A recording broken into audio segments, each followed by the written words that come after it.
Сайн мөн үзэгчдээ сонгуулийн хувьсгалаас хөгжлийн хувьсгалд ярилцлага эхэлж байна. За бид Монгол Ардын хувьсгалд намаас улсын хурлын сонгуулийн 12 дугаар тойрогт нэр дэвшигч Даштавагийн Батэлгэртэй ярилцж байна. Танд өдрийн мэнд хүргэе. Тэгэхээр Батэлгэр гэж хувь хүний талаар та манай үзэгчдэд бас өөрийгөө танилцуулахгүй юу? Би Даштавагийн Батэлгэр 1974 онд төрсөн. Улсын багш их сургуулийг багш мэргэжлэр, Отгон дэнгэр их сургуулийг эрх зүйч мэргэжлэр, удирдлагын академиг удирдлагын ухааны магистраар төгссөн. Энэ сурж явах хугацаанд бол бизнесийн чиглэлээр үйл ажиллагаа явуулж байсан. Энэ төрийн байгууллагт 1992-оос 1996 онд цагдаагийн байгууллагт, тэрний дараа бас цагдаагийн байгууллагт офицерын бүрэлдэхүүнд орж ажиллаж байсан. Тэндээс одоо бизнесийн байгууллагт барилга зам чиглэлийн үйл ажиллагаа явуулж байсан. Эхнэр 3 хүүхдийн хамт амьдардаг. Тэгээ манай эхнэр Билгүн. Манай том хүү хэлбэрлэлдэж одоо техникийн сургуулийн 2 дугаар курс бас барилга замын мэргэжлээ сурж байгаа. Манай охин одоо 9 дугаар анги англи сургууль сурдаг. Манай баг хүү гэртээ одоо хүмүүжиж байгаа. Та Монгол Ардын хувьсгалт намаас нэр дэвшиж байгаа. Тэгэхээр намын мөрийн хөтөлбөрийн онцлог зүйлсийн талаар бас үзэгчдэд танилцуулбал. Би ер нь 2008 он 2012 он одоо улсын хурлд энэ Дорно говьсон баримгаас нэр дэвшижсэн. Тэгэхдээ бас л тэр үед ярьж байсан юм бол одоо зээлийн хүний бодлогыг бас их ярьдаг байсан. Энэ удаад бол манай Монгол Ардын хувьсгалт намын мөрийн хөтөлбөрийн одоо онцлог гэвэл ойрын 25 жилдээ одоо ерөөсөө тийм ээ одоо гараагүй маш сайн намын хөтөлбөр гарч ирсэн байгаа. Энэ бол одоо ард иргэд манай Монголын өнөөгийн байгаа нийгмийн эдийн засгийн амьдралд одоо маш их төлөвлөс хурцтай хөгжих боломжийг олгож өгөх юм 10 жилийн одоо 10 жилд тийм ээ 60 тэрбум долларыг олж дэлхийд одоо 30 дугаар байрт орох ийм одоо мундаг хөтөлбөр гарсан байна. Тэгэхээр Монгол Ардын хувьсгалт намын мөрийн хөтөлбөрт Говьсөнбөр аймагт тэр тусмаа хөдөө орон нутгад чиглэсэн ямар онцлог ажлууд байна? Ямар бүтээн байгуулалтын ажил Говьсөнбөр болоод орон нутгийн иргэд рүү чиглэх вэ? Ер нь Говьсөнбөр аймаг болон тийм ээ хөдөө орон нутг манай намын хэрэгжих боломжтой хөтөлбөр гэж бид дөрөв ярьсан. Тэрэн дээр одоо Говьсөнбөр аймгийг Жаргалын 8 хот гэдэг манай намын маш их ач холбогдолтой хөтөлбөр байгаа. Энэ намын хөтөлбөрт бол Чойбилсэн хот, Чингис хот, Чойр хот, Дархан хот, Эрдэнэт хот, Хар хорин хот, Улаастай хот гэх мэтлэн байгуулахаар 8 хот байгаа. Энэ Говьсөнбөр аймгийн одоо онцлог тохируулан манай Говьсөнбөр аймаг чинь нүүрстэй тийм ээ нүүрсний урхайтай, жонштой энэ давуу гардаг одоо ашигт малтмал тэр талаас авч үзэхэд одоо Дорногов аймгийн аймагт бол 3500 мегаваттын цахилгаан станцыг нэг яралтай байгуулах ёстой.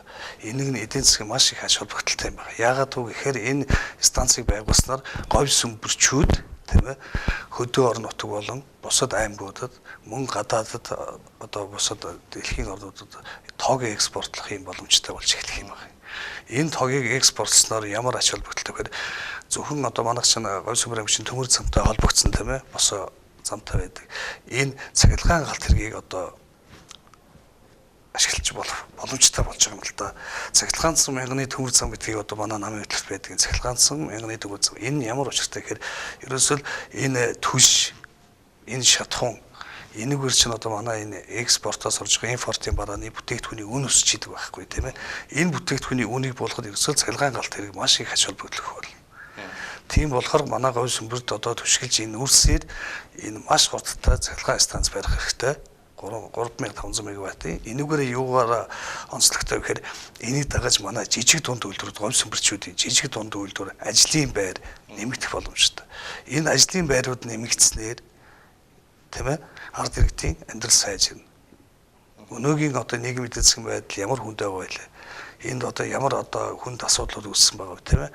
Ер нь бол манай төр засгаас одоо төр засгийн дарамтнд байхаас илүү ард иргэд зээлийн хүний дарамтанд байдаг. Энэ юунаас хөр ажилгүйд л ажлын байртай байхад цалин багтаа байдаг тийм ээ. Мөн одоо дараа жилийн тэрний дараа жилийн гэдэг олон жилийн одоо ирээдүйдээ итгэж маш их зээл авсан байдаг. Энэ зээлээ одоо эргүүлж төлөх боломжгүй болсон. Тэгэхээр яагаад боломжгүй болсон гэхээр маш өндөр зээлийн хүнд баригдсан учраас. Зээлийн хүнд одоо нэгэсэндээ сөхөржсөн гэсэн үг. Монголын төрд манан буулаа гэдээ ярьдаг штеп. Одоо 3 дахь хүчин болж Монгол Ардын Хувьсгалт нам гарч ирж байна л да. За та тэр намыг төлөөлөөд Говьсөнбөр аймагт нэр дэвшиж байна. Говьсөнбөрчүүд Монгол Ардын Хувьсгалт нам болоод таныг дэмжснээр ирээдүйн 4 жилд ямар өөрчлөлтийг мэдэрч чадах вэ? Ер нь Монгол Ардын Хувьсгалт намын нэг хөтөлбөрийн онцлог гэвэл 10 жилийн хөтөлбөр байгаа. 10 жилд 60 тэрбум $, олж дэлхийд 30 дугаар байрт орох тийм ээ. Энэ хөтөлбөр бол ер нь маш их хэрэгжих боломжтой. Ер нь бол яг манай мөрийн хөтөлбөрөд би нийт тойрогтой тараасан байгаа. Тийм ээ, ард иргэдэд тараасан байгаа. Энэ мөрийн хөтөлбөр дээр бол тодорхой бичсэн байгаа. Ер нь бол зүгээр энэ мөрийн хөтөлбөрийг хэрэгжүүлснээс ард иргэдийн амьдралыг сайжрахаас илүүтэйгээр нэг онцлог байгаа. Маш хурдтай энэ зээлийн хүүний бодлогыг маш хурдтай шийдэх асуудал. Ингээд ард иргэд өөрийн өрхийн орлого сайжирч байж нийгмийн амьдрал сайжрах байхгүй тий. Тэрнээс өнөөдөр нийгмийн дэд бүтцийн асуудал, нийгмийн амьдралыг ярьчаад ар гэр өрхийн амьдралыг ярихгүйгээр энэ урагшаа явах боломжгүй учраас манай намын хөтөлбөрт нэг айлын өрхийг 5 сая төгрөгөөс доош нэг сард 5 сая төгрөгөөс доошгүйгээр байлгах ийм мөрийн хөтөлбөр гаргасан байгаа. Энэ бол хэрэгжих боломжтой. 2008-2012 онд та Говьсөнбөр аймагт нэр дэвшижсэн. Өнөө энэ удаа бас дахиад дэвшгээд очиж байна. Иргэдийн амьдрал хэр өөрчлөгдөж байна? 8 жилийн хугацаанд өөрчлөлт гарсан байна уу? Энэ ерөөсөө миний 2008 онд иржсэн зээлийн хүүний данданд ард иргэд одоо бол нийтээр орсон. Ерөөсөө тэр нь сөхөрсөн л гэсэн үг. Тэгэхээр маш хүнд байна. Энийг бол одоо бодлогын хэмжээнд авч үзэхгүйгээр тийм ээ энэ одоо маш наагур нь өнгөцгөн харах зээл гэдэг ойлголтоор авч үзэж болохгүй. Энэ хүүний бодлого бол маш их аюултай болсон. Говьсөнбөр аймгийн иргэдтэй мэдээж та төлөөлөл нь болоод яваад уулзж байгаа авахалтай. Иргэдийн зүгээс ямар тулгымцсан асуултуудыг хэлж байна? Ард иргэд бол ерөөсөө өнөөдөр биш үү? Улс засгаас төр засгаас мөнгө нэгж байгаа юм бол ерөөсөө байхгүй байна. Надад нэг 100,000 төгрөг өгөөч, 200,000 төгрөг өгөөч гэсэн хүн бол би надад нэг ч таарсангүй. Биднийг амьдрах боломжийг хангаад өгөөч. Жижиг дунд үйлдвэрлэх бизнес хийх боломжийг хангаад өгөөч. Энэ бодлогыг гаргаж өгөөч гэж хүсэж байгаа байхгүй юу? Энэ бодлогыг хэрэгжүүлэхэд үүндээ энэ зээлийн хүүний бодлогыг шийдэхгүйгээр ард иргэдийн өрхийн амьдрал тийм ээ төрийн байгууллагын ажилчдын нөхцөл байдлыг сайжруулах ямар ч боломжгүй. Тийм учраас бид нар энэ манай намын хөтөлбөр дээр энэ дээр маш анхааралтай хандаж маш одоо оновчтой бөгөөд хурдтай шийдэхгүй бол өгшөө энэ асуудал маш хүндэрнэ. Магадгүй 4 жилийн дараа бол бүр улс орны аюулгүй байдал алдагдах хэмжээнд болчиход байгаа энэ хүүний асуудал. Зээлийн хүүний асуудал шүү дээ. Улс төрчид сонгуулаар иргэдэд маш сайхан зүйлийг амладаг л да. Тэгээд амаас нь биелдэг болохоор ч гэсэн иргэдийн итгэл төдийлөн буурчихдаг тийм ээ. Та хэр шудрах хүн бай? Хэр хэлсэндээ хүрч чадах вэ? Би бол одоо 20 жил гаруй бизнес хийлээ тийм ээ. Тэгэхэд бол шудраг байхгүйгээр бизнес явах аюу боломжгүй шүү дээ. Ер нь жоохон тийм нэг ярьсан хэлснээсээ буцдаг нэцдэг ийм нөхөр байх юм бол бизнес нэг 2-3 жилийн настай байх болов. Тэгэхээр би одоо энэ барилга замын чиглэл үйл ажиллагааг явуулаад 20 гаруй жил ажиллаж байна те.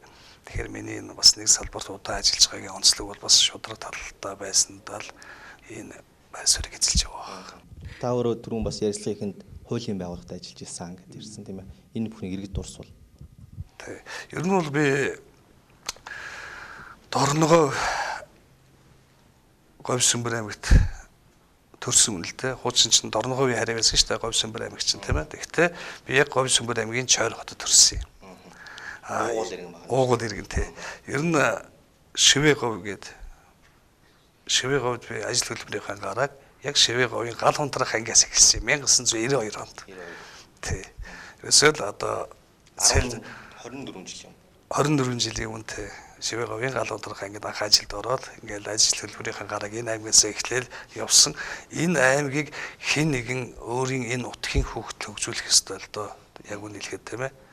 Ер нь бол манай ажаач гэсэн энэ Дорногов Говьсөнбөр аймагта бас олон жил ажилласан. Манай гэр бүл бүгд л энд ажиллаж исэн. Манай аав шүүхийн байгууллага шүүгчээр ажиллаж исэн. Манай ажаа одоо жишээ нь цагдаад зөвхөн Чойр хотод тийм ээ. Одоогийн Чойр хотод насаараа ажилласан ийм л хүмүүс байна. гэдэг. Манай ээж бол одоо энэ Говьсүмбэр аймгаас төрсэн Монгол улсын гавьяач жүжигчин Цэвэлмаа гэдэг. Та Чойр хотын ууг бол одоо хүүхэд. Одоо ингээд 20 гаруй жилийн дараа гэдэг юм ингээд буцаад Чойрд очиход өөрчлөлмөр санагддаг зүйлс юу байна? За энийг нэг ингэж хийсэн. Улаанбаатар хотын хөгжилтэй харьцуулахад юм өөр одоо бусад одоо аймагуудын төвүүдтэй харьцуулахад Чойр. Ер нь энэ утаг улсыг хөгжүүлнэ гэдэг бол биш үү? Ганц миний хувьд хийхэд хүнд асуудал та. Энийг тодорхой хэмжээний нам тийм ээ намынхаа нөхдөдөө ойлголцоод за манайх одоо жишээ нь би энэ Говьсүмбэр аймгийг 60-ын 8 хот байгуулахад оруулсан байхгүй юу. Тэгэхээр энэ хотыг одоо цааш нь 150 мянган хүн одоо 16 мянган хүн амтай. Энийг 150 мянган хүн амтай хүнд үйлдвэр хөгжсөн. Энийгээ дагаад жижиг дундуур үйлдвэрүүд нь дагаад хөгжчихсөн. Тийм ээ өрхийн орлого нь нэг сард 5 саяас доошгүй орлоготой ийм болохын төлөө л ажиллах хэрэгтэй. Тэрнээс нааш бол өнөөдөр би нэг төсвийн нэг хэдэн төгрөгийг тийм ээ зам хичээл би зам хийсэн. Би нэг цахилгааны шугам тавьчихвал би цахилгааны шугам тавьсан ингэж ярьж болохгүй л дээ. Энэ нутгийн хөгжлийг хөгжүүлэхэд бол ер нь ингээд хэлэхэд 10 жил магадгүй 20 жил бараг хэврэл ба. Ер нь 20 дугаар зуунд тийм ээ 11.6 тэрбум долларыг жишээ нь 70 жилийн өмнөх хугацаанд авч тийм ээ одоо ер нь Улаанбаатар хот Эрдэнэт тийм ээ Багнуур одоо бүх 21 аймаг 300 сумыг бүтээн байгуулсан. Тэрний дараа их хөр гарсан тийм ээ. Их хөрийг бид нар чөлөөсөн. Их хөрийн дараа түүнээс 2 дахин илүү сүүлийн 4 жилд зээл авсан байна. Энэ нь бол 23.1 тэрбум тий 23 тэрбум доллар авсан байна. Тэгэхээр бид нар зүгээр одоо ингээд харьцуулж үзэхэд өнөөдрийн социализмын үед байсан барилга 3 дахин өссөн байх ёстой шаардлагатай. Бүх сум Чойргоод, Говьсүмбэр аймаг, Дорногов аймаг тийм ээ Эрдэнэт дархан бүх аймагуд 3 дахин хөгжсөн байх хэмжээний мөнгийг бид нар зээлээд авчичтэй сүүлийн 4 жилд тий. Энийг зөв зарцуулж үгүй юу гэдгийг л одоо бид нар бодож харах хэрэгтэй эргцүүлэх цаг болчихж байгаа. Ард иргэдийн амьдрал өнөөдөр тэр магадгүй 25 жилийн өмнөхөөс одоо 30-40 жилийн өмнөхөөс ард иргэдийн амьдрал сайжирсан уу үгүй юу тийм ээ. Монгол Ардын Хувьсгалт намын мөрийн хөтөлбөрт иргэдийн орлого 5 сая төгрөг болно гэд та түрүү хэллээ. Сонсоод бас итгэх гээд хэцүү юм шиг надад бол бууж юм л да. Боломжийн тайлжгүй яаж болгох юм бэ? Энэ бол ер нь манай нэг намын нөхдүүд тийм ээ хоорондоо бид нар энэ хөтөлбөрийг ярилцаад Эрдэнэт судлаачтай зөвлөлтөөд маш их эн чинь зүгээр нэг гарч байгаа мөрийн хөтөлбөр шүү дээ маш удаан хугацаанд 2 жилийн хугацаанд боловсруулж энэ мөрийн хөтөлбөрийг гаргасан байгаа. Энэ 5 сая өрхийн орлого 5 сая төгрөг байхгүйгээр ард иргэдийн амьдрал сайжрахгүй. Өнөөдөр өөрийнхөө өргөн хэрэглээ тийм ээ өөрийнхөө хэрэглээг одоо авч явчих ямар ч боломжгүй болонтой хүүхдээ сургууль сургах байр дулаан цахилгааны мөнгөө төлөх тийм ээ жижигхэн энэ 5 сая байхад тодорхой маш жоохон хуримтлал үүсэх юм шүү дээ. Тэгэхээр одоогийн байгаа нийт өрхийн орлого сая 500 байлаа гэж бодоход 3 дахин өсөх шаардлагатай байна. Энийг энэ миний ярьж исэн манай Монгол Ардын Хувьсгалт намын одоо ойрын 25 жилд гараагүй энэ мөрийн хөтөлбөр хэрэгжснээр яг энэ түвшинд одоо маш богино хугацаанд тийм ээ одоо 10-аас 5 жил 10 жил гэдэг 2 хэсэгт авч үзээд энд л хүрэх шаардлагатай байгаа байхгүй юу. Тэгжиж өнөөдөр монгол хүн Монголдо ажлын байртай одоо эрүүл амьдрах нь үстэй. Тэгэхгүйгээр өнөөдөр бид нар нэг 20 мянган төгрөг нэмээд 100 мянган төгрөг нэмээд сайхан амьдрах боломж байх. Энэ бол маш их хугацаанд магадгүй тэр хүний бараг одоо шууд хэлэхэд нас нь хүрэлцэхгүй шүү дээ. Ийм маягаар амьдрал. За баярлалаа.